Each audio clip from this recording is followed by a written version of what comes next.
Part 29. Paige and Harry reunite once more. Harry moved his hand from my face, but we still stood close together. Speaking of your father, Paige, there's something you should know. What is it, Harry? When Voldemort killed me, I went somewhere. I don't know if it was all in my head, but I saw your dad. Wait, you saw him?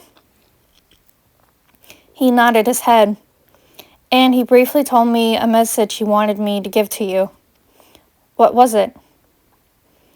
He wanted you to know that it was all right and to live your life the way you want to. He also wanted you to know that he loves you with all his heart, and you'll always be Daddy's girl. He'll watch over you.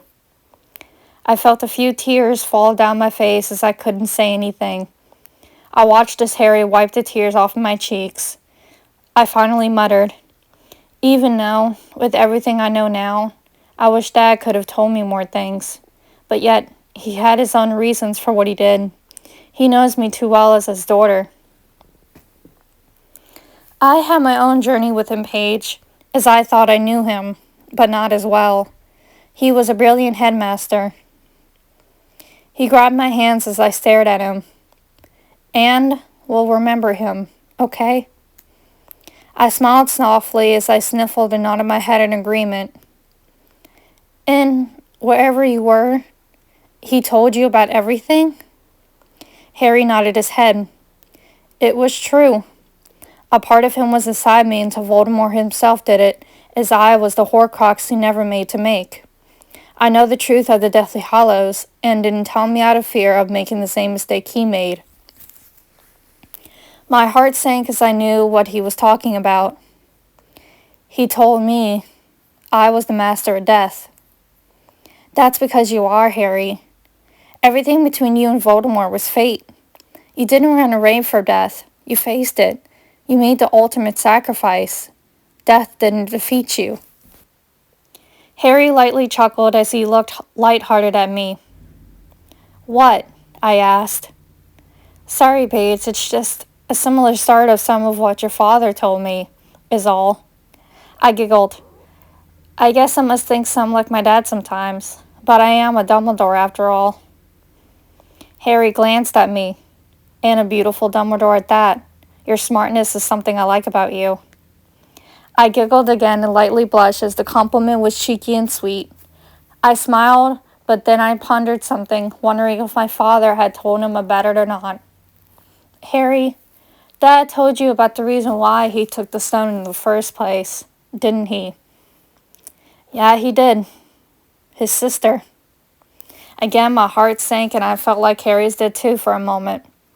He said he wanted to recall someone who's been at peace, and for that, he paid with his life. I heard the story of what happened from Uncle Abe Harry when I was a kid. One day, Dad found out I knew somehow, so he sat down with me and told me the truth. That's one of the first times, other than what happened to my mother, of when he was truthful to me. Also, both times, he was holding in such deep emotion. He deeply regretted what happened to her, and it devastated him. I also read about it in his journal. Neither of us said anything, as Harry could tell I was trying to hide a lot of emotion. We heard the chatter of other people in the Great Hall, and I remembered he had the wand in his pocket. What are you going to do with the Elder Wand since you have its full power? I haven't decided yet, Paige. Before he could explain, don't worry, it didn't take me long to have an idea of how you obtain the power. That's a powerful weapon. To be honest, Harry, if you didn't beat Voldemort, I would have tried to. I know you would have. I heard everything you know. The conversation between you and Voldemort when everyone thought I was dead. I looked down, but he lifted my chin. He could have killed you, Paige. But he didn't. He couldn't. And he wouldn't. I wasn't afraid. I'm proud of you for standing up to him the way you did. It made me smile. Since we thought you were dead, I couldn't let him win. I had to try something. He caused me too much pain. But hopefully he's rotting in hell now where he belongs. You were brilliantly brave, Paige. I only hope you can eventually get some closure now.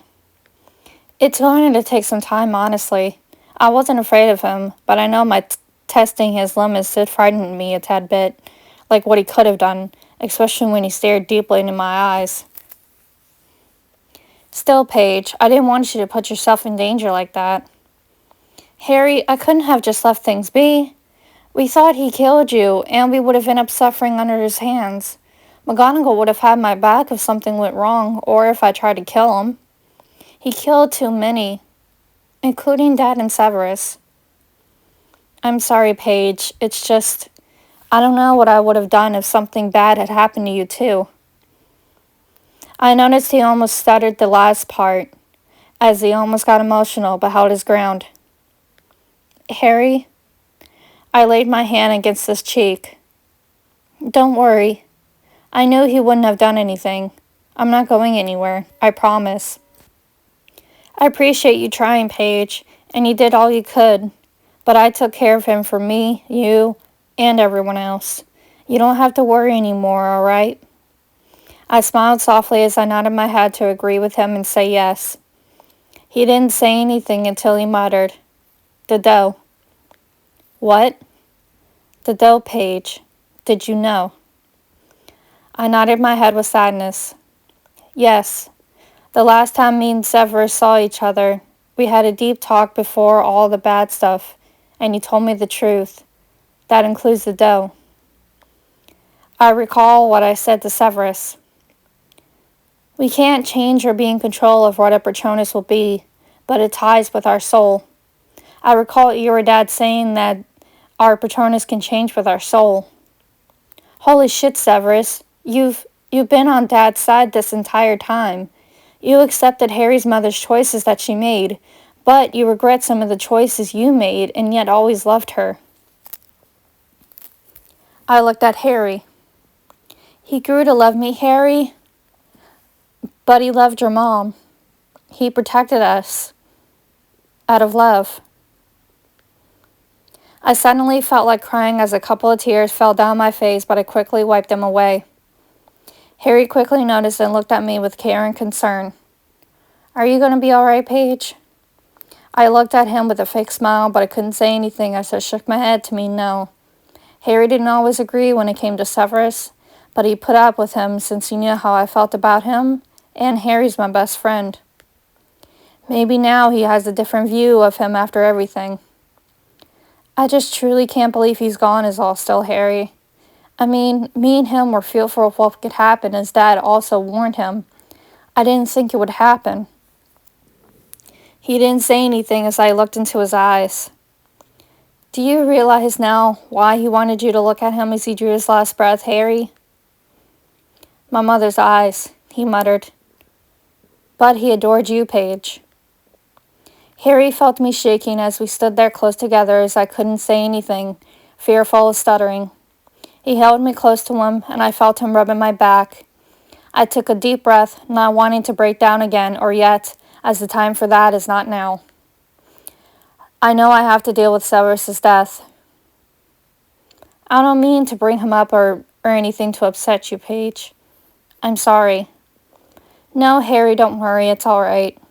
I stated as I wiped away another tear. I have to start coming to terms with his death, just like my father and everyone else. I'll be all right, eventually. I can't help but feel guilty, Paige. What about Harry? About everyone's death. Everyone who died is because of me. I grabbed his shoulder as he stared at me, making sure he understood me. Harry, you didn't do anything. This was Voldemort's doing. Everyone died for a reason or knew what would happen. It was their choice to help or make a sacrifice. I smiled softly as he looked at me cautiously. Don't doubt yourself, Harry. You did it. You saved us. He smiled softly as he grabbed my arms and hugged me tightly. Neither of us had to say a word, but I know in a way he was thankful and happy to have me here with him, whether he wanted to fully admit it or not.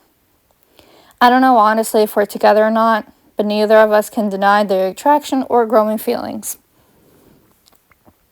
Harry, I muttered, "After we leave Hogwarts for good, I'm probably going to return home. After all, Dad left me the place for me in his will, so it's mine now. He probably wanted me to make it my own home." We let go of our hug, and he looked at me for a moment. Before he can ask, I said, "Yes, if you want to, you can come stay with me as long as you want. I want you there." He smiled. "I would love to, Paige." "Thanks, Harry. I don't want to be alone, honestly." "Neither do I. Trust me." He grabbed my hand. "Listen, Paige, before we go into the Great Hall, I want to say thank you for being there, being so brave with all that you've been through. You know I had to fight with you, and for the greater good, Harry. We all had to. I know losing Dumbledore and Snape hasn't been easy. I'll stay with you as long as you need or want me to be. Harry, I want you by my side. I wouldn't want it any other way. After all, I think Dad and Severus both had a feeling we would end up like this. Severus already told me too before he died. You've always been there for me, so thank you." I was in awe as I smiled and tightened my grip on his hand. "What's making you be so sweet?" "Not that I'm complaining, as it is really sweet. I'm just curious. I wanted to thank you for everything is all. After everything we've been through together, I've been falling in love with you more than a best friend, and I don't want to be without you." Harry grabbed my other hand as I stared at him. "Neither do I, Harry. Trust me. I know it's about to be a small, rough time, but I wouldn't want to emotionally go through it without you there with me. I think we'll both need that. It's a promise I'll keep." I couldn't help but grin as he leaned in and pecked my lips. I don't think I've seen him be this sweet, but I'm growing to adore it as we do have feelings toward each other. I shook all the bad, emotional thoughts like Severus' death out of my mind for now. Harry and I let go of each other, held hands, and made our way into the Great Hall to see everyone else.